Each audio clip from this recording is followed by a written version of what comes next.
Hello ਦੋਸਤੋ, welcome ਆ ਤੁਹਾਡੇ ਆਪਣੇ ਚੈਨਲ ਪ੍ਰੀਤ ਐਜੂਕੇਸ਼ਨ ਤੇ। ਉਮੀਦ ਕਰਦੇ ਹਾਂ ਤੁਸੀਂ ਬਹੁਤ ਵਧੀਆ ਹੋਵੋਗੇ। ਤੇ ਅੱਜ ਦਾ ਜੋ ਆਪਣਾ ਟੌਪਿਕ ਆ ਉਹ ਅੱਜ ਆਪਾਂ ਇਕਨੋਮੀ ਦੇ ਬਾਰੇ ਗੱਲ ਕਰਾਂਗੇ। ਠੀਕ ਆ, ਤਾਂ ਇਹਨੂੰ ਹੁਣ ਆਪਾਂ ਐਵੇਂ ਸੀਰੀਜ਼ ਵਾਈ ਕੰਪਲੀਟ ਕਰਾਂਗੇ, ਐਵੇਂ 1 ਬਾਈ 1 ਕਰਦੇ ਤਾਂ ਇਹਦੇ ਚੋਂ ਵੀ ਕਾਫੀ ਕੁਐਸਚਨ ਆਉਂਦੇ ਨੇ। ਅਗਰ ਤੁਸੀਂ PPSC ਦੇਖੋ ਜਾਂ UPSC ਦੇ ਵਿੱਚ ਦੇਖਦੇ ਹੋ, ਠੀਕ ਆ, ਅਗਰ ਆਪਾਂ PPSC ਦੇਖੀਏ, UPSC ਦੇਖੀਏ ਤਾਂ ਇਹਨਾਂ ਦੇ ਵਿੱਚ ਤਕਰੀਬਨ 10 ਤੋਂ 13-15 ਕੁਐਸਚਨ ਅਕਸਰ ਇਹਦੇ ਚੋਂ ਪੁੱਛੇ ਜਾਂਦੇ ਆ। ਤਾਂ ਕਰਕੇ ਇੱਕ ਇਹ ਇੰਪੋਰਟੈਂਟ ਜਿਹਾ ਟੌਪਿਕ ਹੋ ਜਾਂਦਾ। ਤੇ ਬਾਕੀ ਵੀ ਜਿਹੜੇ C ਜਾਂ D ਗਰੁੱਪ ਦੇ एग्जाम होंगे उन्होंने भी काफ़ी क्वेश्चन आते हैं इन्हों बारे। तो अपना जो ये टॉपिक आ आप इंडियन इकोनॉमी इनू आप स्टार्ट करांगे। तो अज की वीडियो के विच आपां इहदे मतलब कि बेसिक जे क्लीयर करांगे थोड़े बहुत।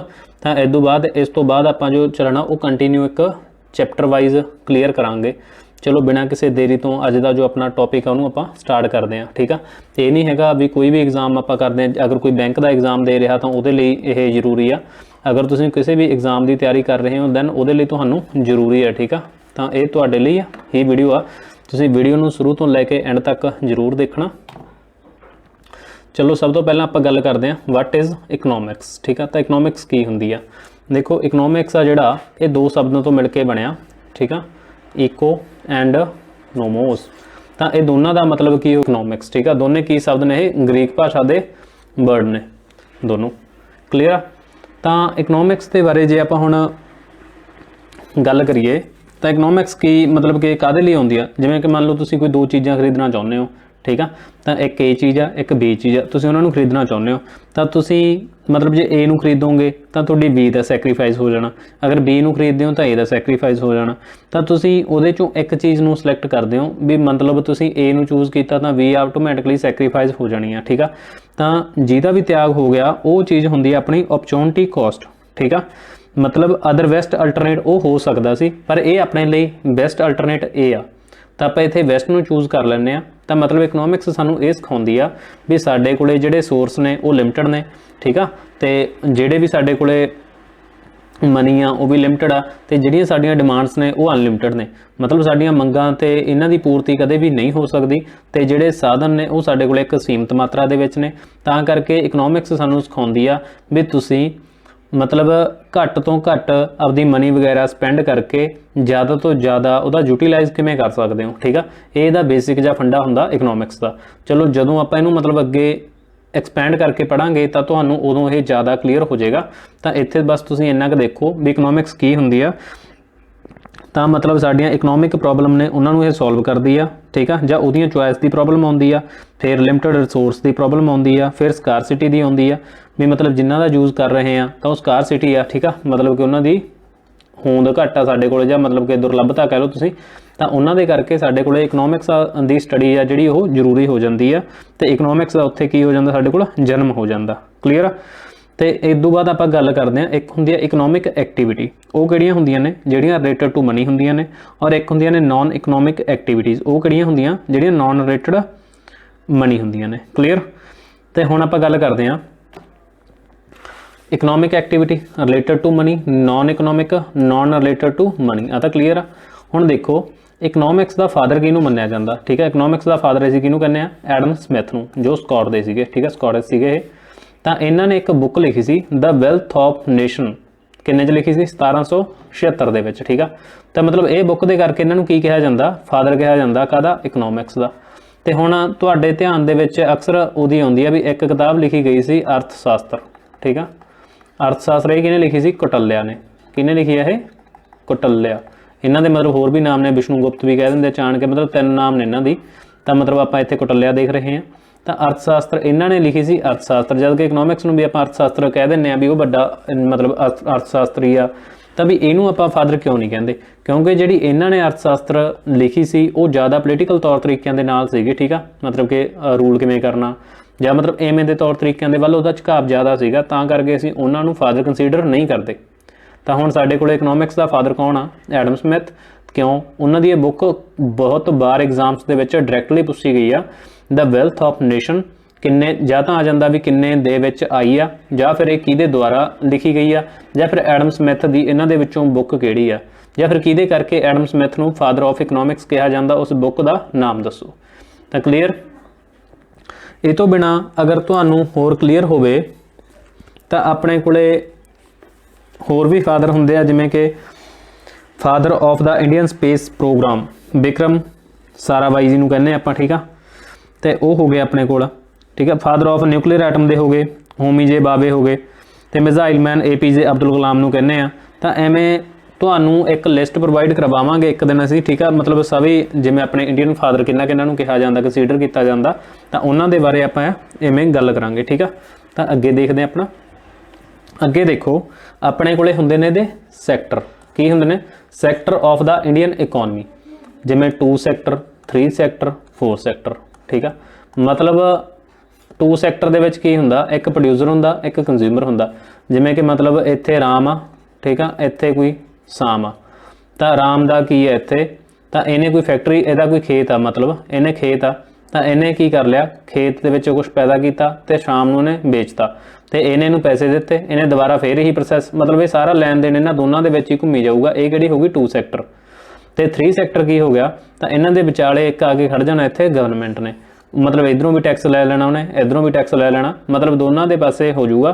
तो गवर्नमेंट विचाले आ जाती है, तो उदों ये किहड़ी बन जाती है, एक देखो प्रोड्यूसर हो गया, कंज्यूमर हो गया एंड गवर्नमेंट हो गया। तो 3 सैक्टर हो गई। तो जो 4 सैक्टर आ जाता, ये आ भी रहूगा, प्रोड्यूसर भी रहूगा, कंज्यूमर भी रहूगा, गवर्नमेंट भी रहूगी, ठीक है। पर नाल पूरा संसार जुड़ जाता, rest of the world, clear. मतलब कि किसी दे नाल भी ये इधर भी ट्रेड कर सकता, कनेडा, अमेरिका, USA, फ्रांस, मतलब जो भी है किसी नाल भी ला लो तुसीं, तां सब दे नाल ये ट्रेड कर सकते हैं, किसी भी कॉन्टीनेंट च कर सकते हैं जिथे कि अपने बनती है, मतलब गलबात, मतलब जिमें जिथे दे नाल ट्रेड, जिथों की पॉलिसी के अकॉर्डिंग आपां उहदे नाल ट्रेड सैट कर सकते हैं आपका, क्लीयर आ। तो आ तुहानूं क्लीयर ने 2 सैक्टर दे विच ओनली प्रोड्यूसर एंड कंज्यूमर, 3 दे विच producer, consumer and government, and 4 sector दे विच मतलब ये तीनों है ने, ते नाल अपना पूरे वर्ल्ड दे विच आपां कर सकते हैं, क्लीयर। तो हुण देखो जिहड़ी 2 सैक्टर थ्योरी आ, ये तां वैसे एक पिंड तक सीमित रह जाती है, पिंड ला लो, जिला ला लो, मतलब कि एक लिमिटेड जे ते आ जाती है। अगर आपां देखिए गवर्नमेंट वाली आ गई, गवर्नमेंट चलो जो सेंटर गवर्नमेंट आ, अगर स्टेट गवर्नमेंट आ दैन स्टेट दे विच होगी, अगर सेंटर गवर्नमेंट नाल डील करते हैं तो साडे कोल ये इंडिया दे विच हो जाती है। मतलब जे आपां देखिए भी 2 सैक्टर एंड 3 सैक्टर, ठीक है। जे आपां देखिए जिहड़ियां अपने कोल पहलियां 2 ने, तो ये किहड़ियां इकोनमियां ने, ये क्लोज इकोनमियां ने, क्लोज्ड इकोनमियां ने। तो जिहड़ी आह वाली आ, ये किहड़ी आ, ओपन इकोनमी, ठीक है। तो हुण देखो क्लोज इकोनमी ते ओपन इकोनमी दे विच की डिफरेंस हुंदा। जिहड़ी तां क्लोज इकोनमी हुंदी आ तां ओह तां मतलब लिमिटेड हुंदी आ आपदी कंट्री दे विच। ओपन इकोनमी किहड़ी हुंदी आ, जदों असीं मतलब आपदे देश तो बाहर, चाहे तां कोई गुआंढी देश आ, चाहे कोई दूर दा देश आ, जिवें दा भी आ, मतलब आउट ऑफ कंट्री हुंदा, जदों असीं उहनां नाल ट्रेड सैट करदे आ तां उदों साडी इकोनमी जिहड़ी हुंदी आ ओह ओपन इकोनमी दे विच आउंदी आ, ठीक आ। तो क्लोज इकोनमी ते ओपन इकोनमी आपां इन्हां दोनों दे विच देख लिया, मतलब जिहड़े पहला एंड दूजा ने वो क्लोज इकोनमी ने, और जो थर्ड पॉइंट अपना वो किहड़ा गा, ओपन इकोनमी आ, क्लीयर आ। अगे देखो जे इन्हां नूं आपां देखिए भी सैक्टर दे एंड टाइप्स के आधार पर, तो पहला सैक्टर हुंदा प्राइमरी, सैकेंडरी, टर्सरी। मतलब मेन तो सैक्टर जिहड़े डिवाइड किए जाते हैं आपां 3 च करते हैं, पर इन्हां तो बिना 2 ने जिहड़े सब सैक्टर दे वांग आउंदे ने। तो देखो सारिआं नूं पहला सैक्टर किहड़ा हुंदा साडे कोल, प्राइमरी सैक्टर, ठीक है। सब तो पहला सैक्टर किहड़ा साडे कोल, प्राइमरी सैक्टर आ। तो हुण प्राइमरी सैक्टर दे विच की हुंदा, direct use of natural resources, ठीक है। तो इहदे च की हुंदा, जिमें कि इहदे मतलब जिन्ना भी आप एग्रीकल्चर के नाल चीज़ां करते हैं, मतलब कि एग्रीकल्चर हो गया, फॉरेस्ट्री हो गया, फिशिंग हो गई, माइनिंग हो गई, extraction of oil and gas हो गया, मतलब ये जिन्नियां चीज़ां दे नाल आपां डील करते हैं वो सारा अपने कोले, मतलब तुसीं ऐं कह लो भी खेतों के जो कुछ पैदा किया जाता जां डायरैक्ट दोहन करते हैं आपां धरती का, तो वो सारा कुछ किहदे च आ जांदा, प्राइमरी सैक्टर दे विच आ जांदा, ठीक है। तो जिहड़े इहदे च जॉब करते हैं उन्हां नूं असीं किहड़े कहने आ, रैड कॉलर वर्करस, ठीक है। तो मतलब जिहड़े प्राइमरी च जॉब करते हैं उन्हां नूं असीं किहड़े कहने आ, रैड कॉलर वर्करस, क्लीयर। तो यह हो गया। तो दूसरा देखो, तो जिहड़ी एग्रीकल्चर सैक्टर है ना वो सब सैक्टर है प्राइमरी का। हुण इहदा प्राइमरी हो गया, मतलब जे इहदे च भी आपां देखिए सब तो मेन इह च किहदा रोल रहिंदा, एग्रीकल्चर। हुण एग्रीकल्चर तो आपां नूं इह कल्ला मतलब लाउणा नहीं चाहिदा भी एक किसान आ उहने खेत दे विच कल्ली फसल पैदा कीती, बेची, कुछ भी कीता, तो मतलब कल्ले उहनूं किसान कहना। तो जिहड़ा किसान हुंदा उहदे च आ मच्छी पालना, होर भी मुर्गी पालन, ये जिन्नियां इहो जिहियां एक्टिविटी हुंदियां ने डेयरी फार्म वगैरह वगैरह सारियां ला के अपना ये सारा कुछ एग्रीकल्चर दे विच इनकलूड किया जाता। तां करके जे आपां देखीए भी प्राइमरी सैक्टर दा अगे सब सैक्टर किहड़ा हुंदा तां उहनूं असीं कहांगे एग्रीकल्चर सैक्टर आ जिहड़ा वो सब सैक्टर आ प्राइमरी सैक्टर दा। ठीक आ, तां मतलब जिन्ना भी इहदे चों आउंदा तां 50% कंट्रीब्यूशन कल्ला एग्रीकल्चर दे दिंदा। तां मतलब एग्रीकल्चर इहदे च किन्ना कंट्रीब्यूट करदा, तकरीबन अद्ध तक कंट्रीब्यूट कौन करदा। तां करके ज़्यादा कंट्रीब्यूशन एग्रीकल्चर का होने करके असीं प्राइमरी सैक्टर नूं किहड़ी इकोनॉमी कहने आ, एग्रेरियन इकोनॉमी भी कह दिंदे आ। क्लीयर आ, ठीक आ। अगे देखो सैकेंडरी सैक्टर, इहदे च की आ जांदा जिवें क्योंकि मतलब मैन्युफैक्चरिंग हुंदी है जिन्नी भी वो सारी इहदे च आ जांदी आ। आह तां वैसे उत्थे तुहाडे पढ़न दे लई ने, वैसे इनू समझो तुसीं मतलब जिहड़ा कच्चा माल हुंदा मतलब प्राइमरी सैक्टर दे विच सारा की हुंदा अपने कोले रॉ मटीरीअल हुंदा। ठीक आ, इहदे च किहड़ा मटीरीअल हुंदा रॉ, इत्थे की हुंदा साडे कोले मैन्युफैक्चरिंग हुंदी आ, मतलब कि समान बनदा फैक्ट्रियां दे विच बनाया जांदा। क्लीयर आ, तां रॉ मटीरीअल उत्थों एक्सट्रैक्ट होके आ जांदा इत्थे। फिर मतलब जे हुण इहदे च इंडस्ट्रीआं लगणगीਆਂ तां करके असीं सैकेंडरी नूं की कह दिंदे आ, इंडस्ट्रीअल सैक्टर। क्लीयर आ, वो प्राइमरी नूं एग्रीकल्चर दा ज़्यादा जोर सी उहदे च तां करके एग्रेरियन इकोनॉमी कहने आ, और सैकेंडरी दे विच इंडस्ट्रीअल सैक्टर ज़्यादा हुंदा। ठीक आ, तां कर सॉरी इंडस्ट्रीआं ज़्यादा हुंदियां, दैन असीं इहनूं की कहने आ इंडस्ट्रीअल सैक्टर भी कह दिंदे आ।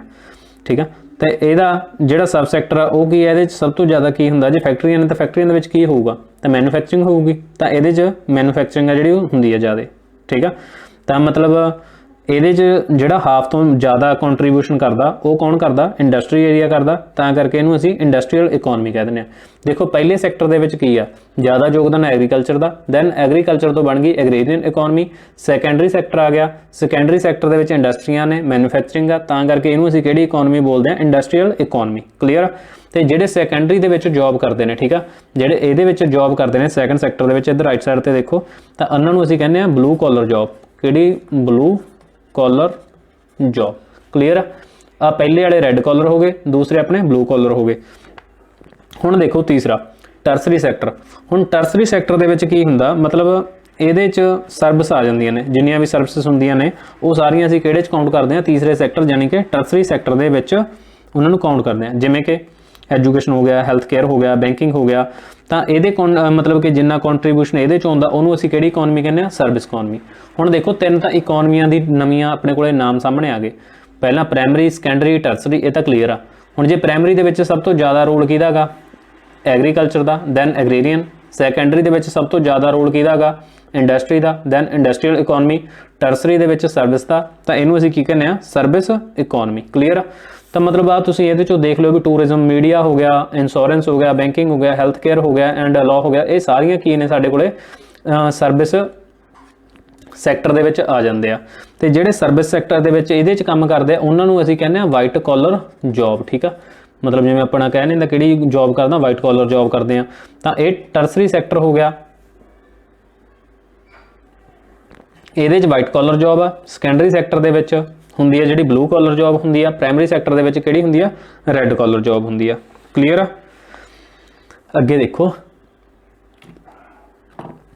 ਦੇਖੋ ਇਹਦੇ 'ਚ मतलब ਇਦੋਂ ਬਾਅਦ ਜਿਹੜੀਆਂ ਇਹਦੇ 'ਚ ਹੋਰ मतलब ਕਿ ਛੋਟੀਆਂ ਆਉਂਦੀਆਂ ਨੇ, ਉਹਦੇ 'ਚ ਇੱਕ ਹੁੰਦੀ ਆ ਕੁਆਟਰਨਰੀ। ਠੀਕ ਆ,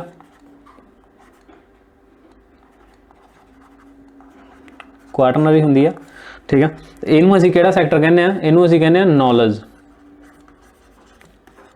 ਕਿਹੜਾ ਸੈਕਟਰ ਕਹਿੰਦੇ ਇਹਨੂੰ ਅਸੀਂ, ਨੌਲੇਜ ਸੈਕਟਰ ਕਿਹਾ ਜਾਂਦੇ ਆ। ਠੀਕ ਆ, ਤਾਂ ਇਹ ਤੋਂ ਬਾਅਦ ਜਿਹੜਾ ਹੁੰਦਾ ਇੱਕ ਆਪਣੇ ਕੋਲੇ ਕੁਆਨਰੀ। ਇਹ ਤੋਂ ਬਾਅਦ ਜਿਹੜਾ ਹੁੰਦਾ ਸਾਡੇ ਕੋਲੇ ਉਹ ਕਿਹੜਾ ਸੈਕਟਰ ਹੁੰਦਾ, ਕੁਆਨਰੀ ਸੈਕਟਰ ਹੁੰਦਾ। ਤਾਂ ਇਹਦੇ 'ਚ मतलब ਕਿ ਜਿੰਨੇ ਟੌਪ ਡਿਸੀਜਨ ਇਹੋ ਜਿਹੇ ਆ ਜਾਂਦੇ ਨੇ, ਠੀਕ ਆ, ਫੈਸਲੇ ਲੈਣ ਵਾਲੇ ਹਾਈਐਸਟ ਡਿਸੀਜਨ ਹੁੰਦੇ ਨੇ, ਹਾਈਐਸਟ ਡਿਸੀਜਨ ਮੇਕਰਸ ਹੁੰਦੇ ਨੇ ਗਵਰਨਮੈਂਟ ਦੇ ਜਾਂ ਪ੍ਰਾਈਵੇਟ ਕੋਆਪਰੇਸ਼ਨ ਦੇ, ਤਾਂ ਉਹ ਸਾਰੇ ਇਹਦੇ 'ਚ ਆ ਜਾਂਦੇ ਆ। ਠੀਕ ਆ, मतलब ਇਹਦੇ 'ਚ ਜਿਹੜੇ ਬੰਦੇ ਨੇ, मतलब ਜਿਹੜੇ ਵੀ ਇਹਦੇ 'ਚ ਆਉਂਦੇ ਨੇ ਤਾਂ ਉਹ ਇੱਕ मतलब ਕਿ ਲਿਮਟਡ ਜਿਹੇ ਹੁੰਦੇ ਨੇ, मतलब ਬਹੁਤ ਘੱਟ ਗਿਣਤੀ ਦੇ ਇਹਦੇ 'ਚ ਹੁੰਦੇ ਆ। ਕਿਉਂਕਿ ਤੁਸੀਂ ਦੇਖੋ ਅਗਰ ਕਿਸੇ ਸਟੇਟ ਦਾ ਕੋਈ ਹਾਈ ਰੈਂਕ ਦੀ ਪੋਸਟ ਆ ਤਾਂ ਉਹਦੇ 'ਤੇ ਕਿੰਨੇ ਬੰਦੇ ਹੁੰਦੇ ਆ, ਇੱਕ ਜਾਂ ਦੋ ਹੀ ਹੋਣਗੇ ਨਾ ਹਾਈ ਡਿਸੀਜਨ ਵਾਲੇ ਤਾਂ मतलब ਤਾਂ ਕਰਕੇ ਬਾਕੀਆਂ ਦੇ ਮੁਕਾਬਲੇ ਇਹਦੇ 'ਚ ਜਿਹੜੇ ਹੁੰਦੇ ਨੇ ਪਰਸਨ ਹੁੰਦੇ ਨੇ ਉਹ ਇੱਕ ਲਿਮਟਡ ਜਿਹੇ ਹੁੰਦੇ ਆ। ਤੇ ਜਿਹੜੇ ਇਹਦੇ 'ਚ ਜੌਬ ਕਰਦੇ ਆ ਉਹਨਾਂ ਨੂੰ ਅਸੀਂ ਕਹਿੰਦੇ ਆ ਗੋਲਡ ਕਾਲਰ ਜੌਬ।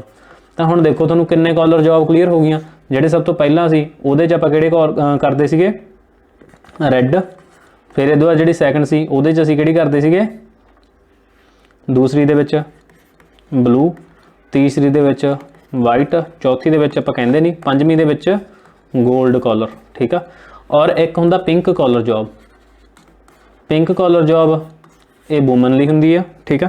तो पिंक कॉलर जॉब कदे ਲਈ ਹੁੰਦੀ ਆ, ਇਹ ਲੇਡੀਜ਼ ਲਈ ਹੁੰਦੀ ਆ, ਜਿਵੇਂ ਕਿ ਉਹਨਾਂ ਦੇ ਵਿੱਚ ਜਿਹੜੇ ਹੁੰਦੇ ਸਪੈਸ਼ਲ ਕੰਮ ਹੁੰਦੇ ਆ ਉਹਨਾਂ ਦੇ, ਇਹ ਮਤਲਬ ਕਿ ਕਹਿ ਲਓ ਤੁਸੀਂ ਮਤਲਬ ਕਿ ਇੱਕ ਮੇਲ ਤੇ ਫੀਮੇਲ ਦੇ ਮਤਲਬ ਕੰਮ ਨੂੰ ਅਲੱਗ-ਅਲੱਗ ਦਰਸਾ ਦਿੰਦਾ। ਤਾਂ ਮਤਲਬ ਜਿਵੇਂ ਹੁਣ ਨਰਸ ਹੋ ਗਈ ਜਾਂ ਡੇ ਕੇਅਰ ਹੋ ਗਏ, ਕਿਸੇ ਦੇ ਬੱਚੇ ਪਾਲਣ ਵਾਲੇ ਨਰਸ ਵਗੈਰਾ ਹੁੰਦੇ ਨਾ, ਤਾਂ ਉਵੇਂ ਦੇ ਹੁੰਦੇ ਜਿਹੜੇ, ਉਹਨਾਂ ਨੂੰ ਅਸੀਂ ਕਿਹੜੇ ਕਹਿੰਦੇ ਆ, ਪਿੰਕ ਕॉलर। ਓਕੇ,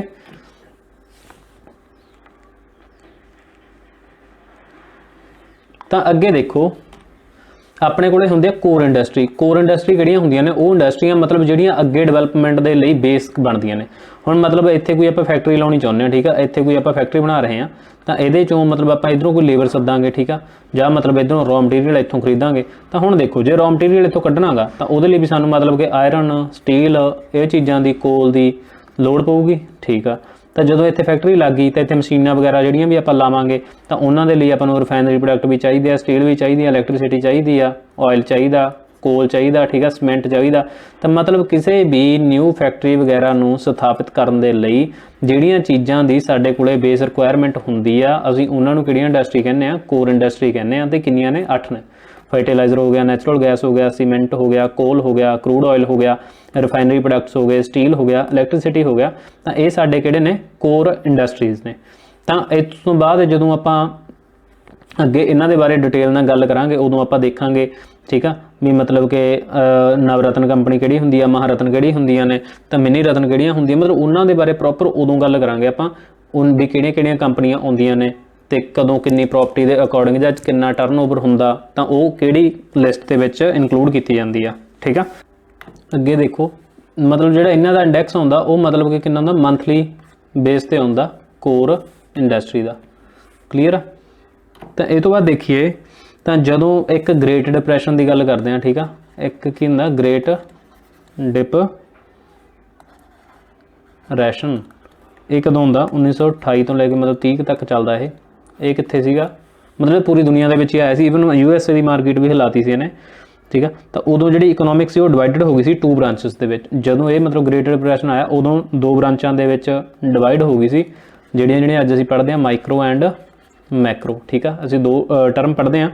ਤੇ ਜਿਹੜੀ ਮੈਕਰੋ ਆ ਇਹਦਾ ਜਿਹੜਾ ਦਿੱਤਾ ਸੀ ਇਹ ਜੇਮ ਨੀਜ਼, ਯਾਨੀ ਕਿ ਜੌਨ ਮੈਨਾਰਡ ਹੈ ਉਹਨਾਂ ਦਾ ਨਾਮ, ਤੇ ਇਹਨੂੰ ਫਾਦਰ ਕਿਹਾ ਜਾਂਦਾ ਮੈਕਰੋ ਇਕਨੋਮਿਕਸ ਦਾ। ਕਲੀਅਰ ਆ। ਤਾਂ ਹੁਣ ਇਹ ਜੇ ਦੋਨੇ ਸ਼ਬਦਾਂ ਦੀ ਗੱਲ ਕਰੀਏ ਤਾਂ ਦੋਨੋਂ ਸ਼ਬਦ ਕਿਹੜੀ ਭਾਸ਼ਾ ਦੇ ਨੇ? ਵੀ ਗ੍ਰੀਕ ਭਾਸ਼ਾ ਦੇ ਨੇ, ਠੀਕ ਆ। ਤੇ ਇਹਦਾ ਜਿਹੜਾ ਮਾਈਕਰੋ ਇਹਦਾ ਸ਼ਬਦ ਹੁੰਦਾ, ਇਹਦਾ ਅਰਥ ਹੁੰਦਾ ਗਾ ਮਤਲਬ ਕਿ ਸਮੌਲ, ਜਿਹੜਾ ਇਹਦਾ ਅਰਥ ਹੁੰਦਾ ਆਪਣੇ ਕੋਲੇ, ਇਹਦਾ ਅਰਥ ਹੁੰਦਾ ਬਿਗ। ਕਲੀਅਰ ਆ। ਮੈਕਰੋ ਬਿਗ, ਮਾਈਕਰੋ ਸਮੌਲ, ਠੀਕ ਆ। ਤਾਂ ਇਹ ਹੋ ਗਿਆ ਮਤਲਬ ਇਹਨਾਂ ਨੇ ਜੌਨ ਮੈਨਾਰਡ ਨੇ ਇੱਕ ਬੁੱਕ ਲਿਖੀ ਸੀ the general theory of employment, interest and money. ਤਾਂ ਇਹਨਾਂ ਦੀ ਬੁੱਕ ਦਾ ਨਾਮ ਇਹਨਾਂ ਦਾ ਵੀ ਕਾਫੀ ਇੰਪੋਰਟੈਂਟ ਆ, the general theory of employment, interest and money, ठीक है। तो इन्होंने लिखी सी तकरीबन 1937 ਦੇ ਵਿੱਚ। ਕਲੀਅਰ। ਤਾਂ ਮਤਲਬ ਉਦੋਂ ਇਹ ਫਿਰ ਨਵੀਆਂ ਬ੍ਰਾਂਚਾਂ ਜੀਆਂ ਸਾਹਮਣੇ ਆ ਗਈਆਂ ਸੀ। ਇਹਦੇ ਨਾਲ ਕਹਿੰਦੇ ਆ ਵੀ ਮੰਦੀ ਦੂਰ ਹੋ ਗਈ ਸੀ ਜੌਨ ਮੈਨਾਰਡ ਨੀਜ਼ ਦੇ ਨਾਲ, ਠੀਕ ਆ। ਤਾਂ ਜਦੋਂ ਹੁਣ ਇਹਦੇ ਬਾਰੇ ਆਪਾਂ ਦੇਖਾਂਗੇ ਆਪਣੇ ਇੰਡੀਆ ਦੇ ਰਿਸਪੈਕਟ ਦੇ ਵਿੱਚ ਦੇਖਾਂਗੇ ਵੀ ਜਦੋਂ ਉਦੋਂ ਕਿਹਾ ਗਿਆ ਸੀ ਆਪਣੇ ਕਿਹੜੇ ਬੈਂਕ ਬਣੇ, ਤਾਂ ਵਿੱਚ ਇਨਸਾਨਾਂ ਨੇ ਕਿਹਾ ਸੀ ਉਹ ਟਾਈਮ ਤੇ ਜਿਹੜੇ ਅਰਥ ਸ਼ਾਸਤਰੀ ਸੀਗੇ ਉਹ ਕਹਿੰਦੇ ਵੀ ਜੇ ਇੰਡੀਆ ਇਹਨਾਂ ਤਰੀਕਿਆਂ ਨੂੰ ਫੋਲੋ ਕਰੂਗਾ ਤਾਂ ਇਹਨਾਂ ਦਾ ਜਿਹੜਾ ਬੈਂਕ ਆ ਇਹ ਡੁੱਬੂਗਾ। ਕਿਵੇਂ ਇਹਨਾਂ ਨੇ ਮਰਜ ਕਰਕੇ ਉਹ ਟਾਈਮ ਦੇ ਉੱਤੇ ਕਿਵੇਂ ਮਤਲਬ ਇੰਪੀਰੀਅਲ ਬੈਂਕ ਬਣਿਆ, ਤੇ ਫਿਰ ਕਿਵੇਂ RBI ਦਾ ਐਕਟ ਆਉਂਦਾ, ਫਿਰ ਕਿਵੇਂ SBI ਬਣਦਾ। ਤਾਂ ਉਹ ਜਦੋਂ ਆਪਾਂ ਇੰਡੀਆ ਦੇ ਰਿਸਪੈਕਟ ਦੇ ਵਿੱਚ ਪ੍ਰੋਪਰ ਟੌਪਿਕ ਵਾਈਜ਼ ਗੱਲ ਕਰਾਂਗੇ ਉਦੋਂ ਆਪਾਂ ਉਹਨੂੰ ਡਿਟੇਲ ਸਹਿਤ ਪੂਰਾ ਪ੍ਰੋਪਰ ਕਵਰ ਕਰਾਂਗੇ। ਤਾਂ ਹੁਣ ਇੱਥੇ ਆਪਾਂ ਥੋੜਾ ਜਿਹਾ ਡਿਫਰੈਂਸ ਕਲੀਅਰ ਕਰ ਲੈਂਦੇ ਹਾਂ ਮਾਈਕਰੋ ਤੇ ਮੈਕਰੋ ਦੇ ਵਿੱਚ, ਠੀਕ ਆ। ਤਾਂ ਹੁਣ ਜਿਹੜੀ ਤਾਂ ਮਾਈਕਰੋ ਅਪਰੋਚ ਹੁੰਦੀ ਆ ਇਹ ਤਾਂ ਹੁੰਦੀ ਆ ਬਾਟਮ ਤੋਂ ਲੈ ਕੇ ਟੌਪ ਅਪਰੋਚ, ਠੀਕ ਆ। ਤਾਂ ਆਹ ਹੁੰਦੀ ਹੈ ਜਿਹੜੀ ਮੈਕਰੋ ਅਪਰੋਚ ਹੁੰਦੀ ਆ, ਇਹ ਹੁੰਦੀ ਆ ਟੌਪ ਟੂ ਡਾਊਨ ਅਪਰੋਚ, ਠੀਕ ਆ। ਮਤਲਬ ਮਾਈਕਰੋ ਦੇ ਵਿੱਚ ਇਨਫਲੇਸ਼ਨ ਮੈਕਰੋ ਵਗੈਰਾ ਇਹੋ ਜਿਹੀਆਂ ਚੀਜ਼ਾਂ ਪੂਰੀਆਂ ਦੇਖੀਆਂ ਜਾਂਦੀਆਂ। ਜਿਹੜੀ ਮਾਈਕਰੋ ਹੁੰਦੀ ਹੈ ਇਹਦੇ 'ਚ ਕਿਸੇ ਇੰਡੀਵਿਜੂਅਲ ਬੰਦੇ ਦੀ ਦੇਖੀ ਜਾਂਦੀ ਆ, ਠੀਕ ਆ। ਤਾਂ ਇਹ ਤੋਂ ਬਾਅਦ ਇਕਨੋਮੀ ਕੀ ਹੁੰਦੀ ਹੈ? ਵੈਸੇ ਜਦੋਂ ਇਕਨੋਮਿਕਸ ਕਿਸੇ ਵੀ ਐਕਸ਼ਨ ਦੇ ਵਿੱਚ ਆ ਜਾਂਦੀ ਆ ਤਾਂ ਉਹਨੂੰ ਕੀ ਕਹਿੰਦੇ? ਅਸੀਂ ਇਕਨੋਮੀ ਕਹਿੰਦੇ ਆ। ਓਕੇ। ਤਾਂ ਅੱਗੇ ਦੇਖੋ ਇਹਨਾਂ ਤੋਂ ਬਿਨਾਂ ਇਹਨਾਂ ਨੂੰ ਵੀ ਆਪਾਂ ਦੇਖਾਂਗੇ ਦੁਬਾਰਾ ਮਤਲਬ ਕਰਾਂਗੇ ਟੌਪਿਕ ਦੇ ਵਿੱਚ ਕਵਰ ਕਰਾਂਗੇ ਉਦੋਂ। ਤਾਂ ਇੱਕ ਹੁੰਦੀ ਹੈ ਸਾਡੇ ਕੋਲ ਕਿਹੜੀਆਂ ਇਕਨੋਮੀ ਹੁੰਦੀਆਂ ਨੇ, ਇੱਕ ਤਾਂ ਹੁੰਦੀ ਹੈ ਕੈਪੀਟਲ, ठीक है। एक होंदी आ स्टेट इकोनमी, एक होंदी आ मिक्सड इकोनमी। तो जिहड़ी कैपिटल होंदी आ ਇਹਦੇ 'ਚ ਤਾਂ ਪ੍ਰੋਪਰ ਹੀ ਕਿਹਦਾ ਕੰਟਰੋਲ ਹੁੰਦਾ ਸਾਰੇ ਕਾਸੇ ਤੇ ਮਾਰਕੀਟ ਦਾ ਕੰਟਰੋਲ ਹੁੰਦਾ, ਜਾਣੀ ਕਿ ਐਂ ਕਹ ਲਓ ਤੁਸੀਂ ਪ੍ਰੋਪਰ ਪ੍ਰਾਈਵੇਟ ਵਾਲਾ ਕੰਮ ਹੁੰਦਾ ਸਾਰਾ। ਤੇ ਜਿਹੜੀ ਸਟੇਟ ਵਾਲੀ ਹੁੰਦੀ ਆ, ਠੀਕ ਆ, ਸਟੇਟ ਇਕਨੋਮੀ ਮਤਲਬ ਇਹਦੇ 'ਚ ਕੀ ਹੁੰਦਾ, ਇਹਦੇ 'ਚ ਬਾਜ਼ਾਰਾਂ ਤੋਂ ਮਤਲਬ ਕਿ ਅਲੱਗ ਤੌਰ ਤੇ ਕਿਸੇ ਵੀ ਜਿਹੜੇ ਸੋਰਸ ਨੇ ਸਾਧਨ ਨੇ ਜੋ ਵੀ ਆ ਉਹਨਾਂ ਦੀ ਜਿਹੜੀ ਵੰਡ ਕੀਤੀ ਜਾਂਦੀ ਉਹ ਬਾਜ਼ਾਰ ਤੋਂ ਬਿਨਾਂ ਕੀਤੀ ਜਾਂਦੀ ਆ, ਠੀਕ ਆ, ਤਾਂ ਬਿਨਾਂ ਪੇਮੈਂਟ ਡਾਇਰੈਕਟ ਦੇ। ਤਾਂ ਮਤਲਬ ਇਹ ਸਟੇਟ ਕਰਦੀ ਆ, ਗਵਰਨਮੈਂਟ ਦੇ ਕੰਟਰੋਲ 'ਚ ਹੁੰਦਾ। ਮਿਕਸ ਕੀ ਹੁੰਦੀ ਆ, ਮਤਲਬ ਅੱਧੇ ਕੁ ਗੁਣ ਆਪਣੇ ਇਹਦੇ ਹੁੰਦੇ ਆ, ਅੱਧੇ ਕੁ ਗੁਣ ਇਹਦੇ ਹੁੰਦੇ ਆ। ਜਿਵੇਂ ਇੰਡੀਆ ਇੱਕ ਮਿਕਸ ਜੀ ਇਕਨੋਮੀ ਆ, ਕਲੀਅਰ। ਤਾਂ ਇਹਦੇ ਬਾਰੇ ਵੀ ਆਪਾਂ ਇਹ ਤਾਂ ਅੱਜ ਤੁਹਾਨੂੰ ਓਵਰਵਿਊ ਦੇ ਰਹੇ ਹਾਂ ਵੀ ਆਪਾਂ ਇਕਨੋਮਿਕਸ ਨੂੰ ਕਿਵੇਂ ਕਿਵੇਂ ਕਰਾਂਗੇ ਅੱਗੇ, ਠੀਕ ਹੋ ਜੇ। ਤਾਂ ਜਦੋਂ ਆਪਾਂ ਕੱਲ੍ਹ ਨੂੰ ਕਰਾਂਗੇ ਤਾਂ ਉਦੋਂ ਤੁਹਾਨੂੰ ਇਹ ਜੋ ਸੈਕਟਰ ਵਗੈਰਾ ਨੇ ਉਹਨਾਂ ਦੇ ਬਾਰੇ ਕਲੀਅਰ ਹੋ ਸਕੇ, ਉਹਦੀ ਮਤਲਬ ਕਿ ਤੁਹਾਨੂੰ ਇਹ ਡਾਊਟ ਨਾ ਰਹੇ ਮਨ ਦੇ ਵਿੱਚ ਵੀ ਮਤਲਬ ਇਹ ਕੀ ਚੱਲੀ ਜਾ ਰਿਹਾ, ਠੀਕ ਆ। ਤਾਂ ਇੱਕ ਲੈਕਚਰ ਆਪਾਂ ਇਹਦਾ ਹੋਰ ਕਰਾਂਗੇ, ਜਿਵੇਂ ਕਿ GDP ਹੋ ਗਿਆ, NDP ਹੋ ਗਿਆ, ਇਹਨਾਂ ਦੇ ਬਾਰੇ ਬੇਸਿਕ ਪਰ ਕੈਪੀਟਾ ਇਨਕਮ ਕੀ ਹੁੰਦੀ ਆ, ਜਾਂ ਥੋੜ੍ਹੇ ਬਹੁਤ ਇੰਡੈਕਸ ਹੋ ਗਏ, ਜਾਂ RBI ਦਾ ਓਵਰ ਜਾਂ ਵਿਊ ਹੋ ਗਿਆ ਨਾ, ਓਵਰਵਿਊ ਦੇ ਦੇਣਾ ਤੁਹਾਨੂੰ ਸਾਰੀਆਂ ਚੀਜ਼ਾਂ ਦਾ। ਦੈਨ ਤੁਸੀਂ ਇਹਦੇ ਬਾਰੇ ਅੰਦਾਜ਼ਾ ਜਿਹਾ ਹੋ ਜਾਊਗਾ ਤੁਹਾਨੂੰ ਵੀ ਅਸੀਂ ਇਹ ਚੀਜ਼ਾਂ ਨੂੰ ਐਵੇਂ ਕਰਨਾ, ਤਾਂ ਜੋ ਜਦੋਂ ਆਪਾਂ ਕਰਾਂਗੇ ਬਾਕੀ ਆਪਾਂ ਤੁਹਾਨੂੰ ਕਲਾਸ ਦੇ ਵਿੱਚ ਪ੍ਰੋਪਰ ਇੱਕ ਸਮਝਾਈ ਦੇਣਾ CRR SLR ਵੀ ਮਤਲਬ ਥੋੜ੍ਹੀ ਜੋ ਸਮਝ ਆ ਤੁਹਾਨੂੰ ਉਹਨਾਂ ਦੀ ਪਹਿਲਾਂ ਤੋਂ ਹੋ ਸਕੇ, ਠੀਕ ਆ। ਤਾਂ ਮਤਲਬ ਆਪਾਂ ਐਵੇਂ ਹੁਣ ਕੱਲ੍ਹ ਤੋਂ ਕੋਈ ਨਵਾਂ ਟੌਪਿਕ ਇਹਦਾ ਸਟਾਰਟ ਕਰਾਂਗੇ, ਫਿਰ ਉਹਨੂੰ ਆਪਾਂ ਐਵੇਂ ਸੀਰੀਜ਼ ਵਾਈ ਅੱਗੇ ਕਰਦੇ ਚੱਲਾਂਗੇ, ਕਲੀਅਰ ਆ। ਉਮੀਦ ਕਰਦੇ ਹਾਂ ਤੁਹਾਨੂੰ ਅੱਜ ਦਾ ਜੋ ਲੈਕਚਰ ਆ ਉਹ ਪਸੰਦ ਆਇਆ ਹੋਊਗਾ। ਤਾਂ ਤੁਸੀਂ ਸਾਡੇ ਚੈਨਲ ਨੂੰ ਸਬਸਕ੍ਰਾਈਬ ਕਰਨਾ ਨਾ ਭੁੱਲਣਾ, ਠੀਕ ਆ। ਪ੍ਰੀਤ ਐਜੂਕੇਸ਼ਨ, ਔਰ ਵੀਡੀਓ ਨੂੰ ਲਾਈਕ ਐਂਡ ਸ਼ੇਅਰ ਕਰਨਾ, ਠੀਕ ਆ। Thank you.